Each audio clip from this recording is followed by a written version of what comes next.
का? मेरा नाम वीर सिंह नागर है और मैं बूथ अध्यक्ष हूँ। अच्छा, बूथ अध्यक्ष हैं आप? जी सर, आप मुझे ये बताएंगे कि उत्तर प्रदेश में कौन आ रहा है? सबसे पहले आप ये बताएं मुझे। योगी पूर्ण बहुमत से 300 से पार। योगी जी आ रहे हैं फुल बहुमत से 300 सीट पार। यस सर, कैसे सर फुल कॉन्फिडेंस कैसे बता रहे हैं सर? मतलब ऐसा क्या किया उन्होंने, योगी जी ने? आप जनता में कॉन्फिडेंस देख सकते हैं। सर, जनता में सर बहुत कॉन्फिडेंस है। जिससे ये पूछता हूँ तो सीधा कहते हैं मोदी योगी, मैं मोदी योगी जी बाकी बात ही नहीं करते कुछ दूसरी। बिल्कुल, जो 5 साल में योगी जी ने काम किया है, जो कानून व्यवस्था इस प्रदेश में दी है, देश में ही नहीं, आप देखेंगे ऑस्ट्रेलिया से अमेरिका से भी आवाज़ आ रही है कि योगी जी को यहाँ भेजिए। तो कानून व्यवस्था में भ्रष्टाचार, ज़ीरो टॉलरेंस। इसके अलावा 5 साल में आप एक भी दंगा का नाम बताइए जो यूपी में हुआ हो। सर, सबसे पहले मतलब आपने कही कानून व्यवस्था सबसे अच्छी उत्तर प्रदेश के अंदर। जी सर, मुझे ये बताएंगे हाथरस में सर एक लड़की को, सर हिंदू धर्म में किसी भी लड़की को रात को जला नहीं सकते आप, लेकिन हाथरस के अंदर जो उत्तर प्रदेश के अंदर आता है एक लड़की को रात को जला दिया जाता है। सर, ऐसा उचित है उत्तर प्रदेश के अंदर कि ये सर ये ऐसा कानून व्यवस्था है योगी जी का? देखिए, जो घटना घटी उसके लिए सबको दुख है, लेकिन उस घटना के बाद जिस तरीके की कार्रवाई योगी जी ने करी वो अपने आप में ही बहुत बड़ी मिसाल पैदा करती है।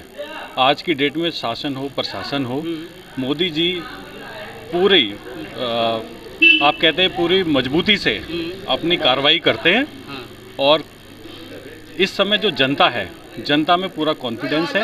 आज की डेट में हमारी बहन बेटी रात को 11 बजे भी निकल सकती हैं, उनको डर नहीं लगता है।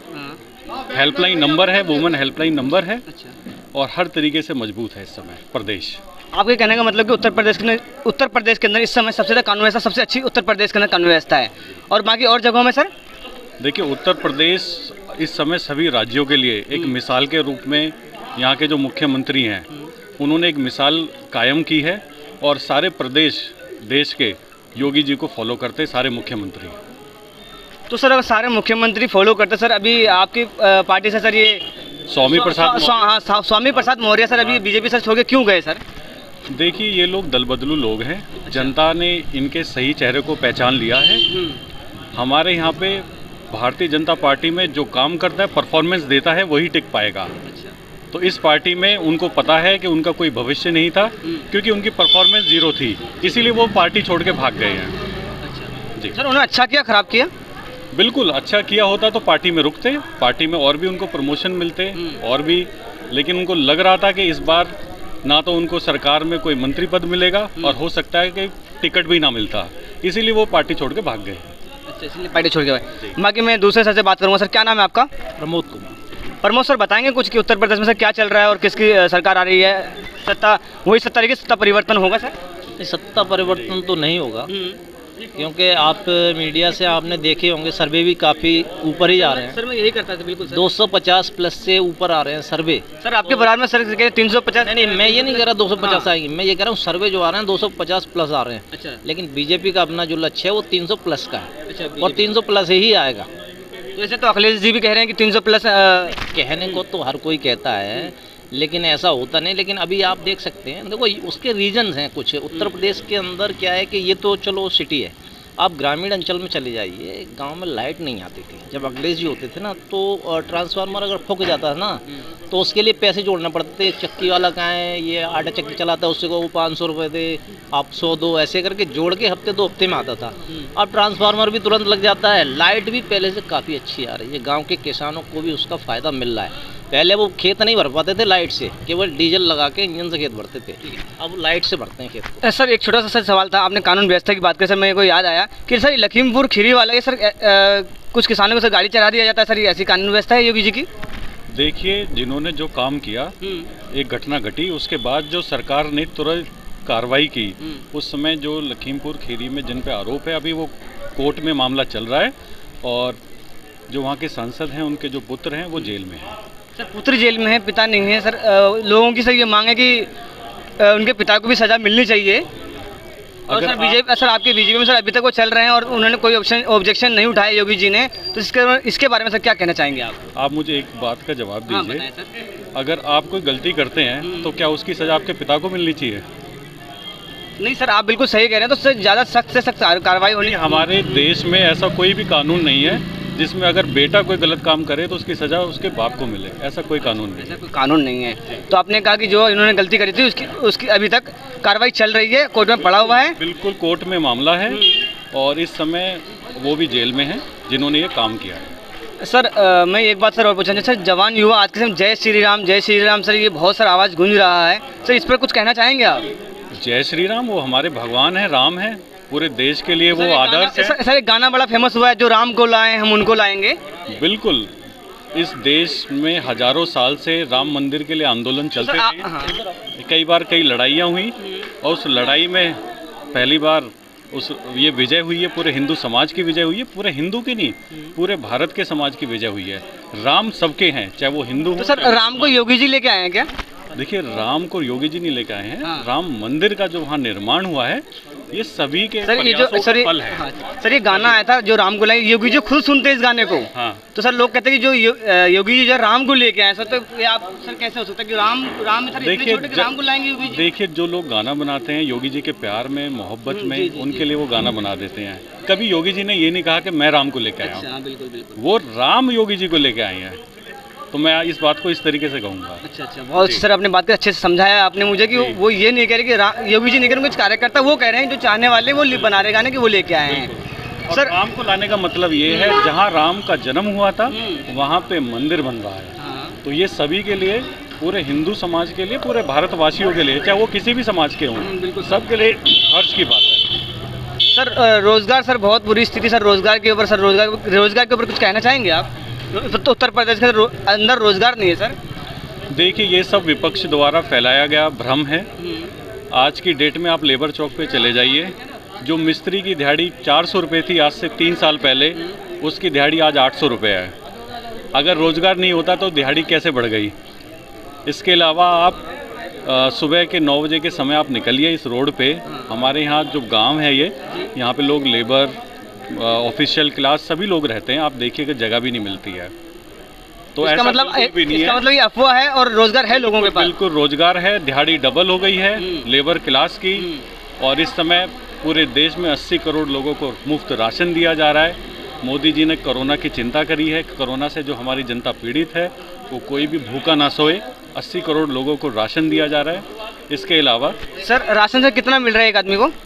देखिए महीने में 2 बार राशन मिल रहा है। कितना सर? देखिए मुझे उसका आइडिया नहीं है, मैं आपको सर मैं बताता हूँ आपको। 5 किलो राशन मिल रहा है जी। सर 5 किलो राशन को मैंने अगर पूरे 30 दिन में डिवाइड किया है तो ओनली एक टाइम का राशन होता है 5 ग्राम। सर 5 ग्राम एक जो चूहा होता है सर, चूहा का खाना होता है 5 ग्राम। तो सर क्या इतने राशन में सर आदमी 5 ग्राम में से जिंदा जीवित रह सकता है आदमी? देखिए कुछ तो मिल रहा है, कुछ तो दे रहे हैं। 5 ग्राम सर, 5 ग्राम देखिए 5 ग्राम हो या 50 ग्राम हो, कुछ तो वो अपनी तरफ से सपोर्ट कर रहे हैं। बाकी हमारे देश के जो लोग हैं, मेहनती लोग हैं, काम करने वाले लोग हैं, ठीक है, वो अपनी तरफ से पूरा एफर्ट लगा रहे हैं। बाकी वो भी कर रहे हैं, सरकार सपोर्ट कर रही है। सरकार का काम है सपोर्ट करना, एक सिस्टम बनाना।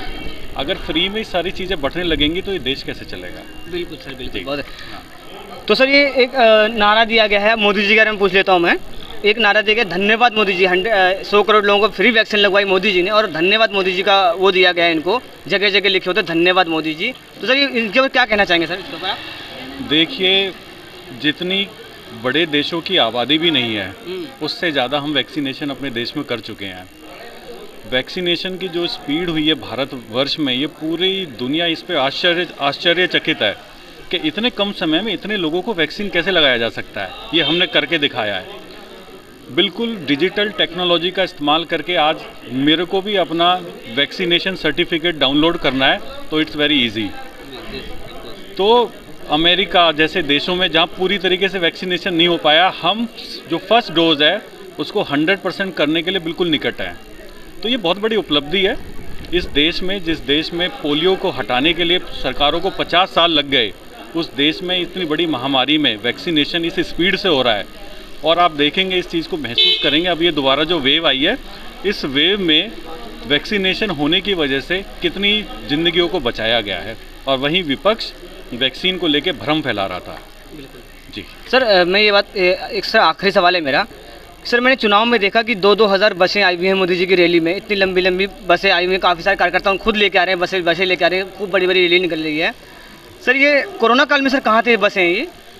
देखिए अभी ये जो चुनाव चल रहा है इसमें तो चुनाव आयोग ने आचार संहिता लगा रखी है, उसमें कोई रैली हुई नहीं है।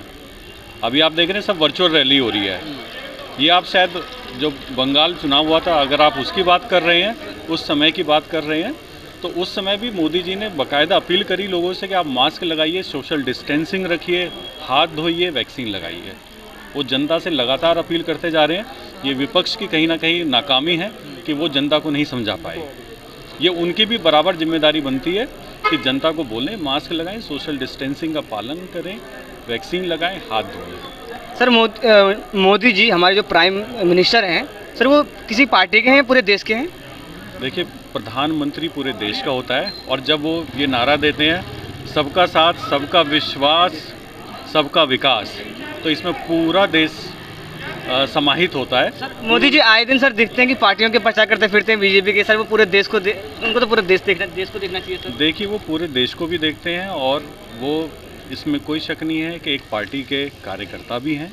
भारतीय जनता पार्टी की सरकार है, वो उसके शीर्ष नेता हैं, तो अपनी पार्टी की जिम्मेदारियों को भी निभाते हुए वो प्रचार भी करते हैं, लेकिन देश का भी काम करते हैं और लगातार 24 घंटे में मुश्किल से 4 या 5 घंटे ही 4 घंटे सोते हैं, 18 घंटे कंटिन्यू काम करते हैं। और जैसा कि उन्होंने कहा था कि अभी तक जब से उनकी सरकार आई है अभी तक एक छुट्टी नहीं ली उन्होंने जी, कंटिन्यू काम कर रहे हैं। वो सही बात है ये? बिल्कुल, उन्होंने अपने जीवन को इस देश के लिए खपा दिया है। और सर 2 करोड़ सर नौकरियां बोली थी कि हर साल 2 करोड़ नौकरी दूंगा युवाओं को, सर कोई नौकरी नहीं मिली।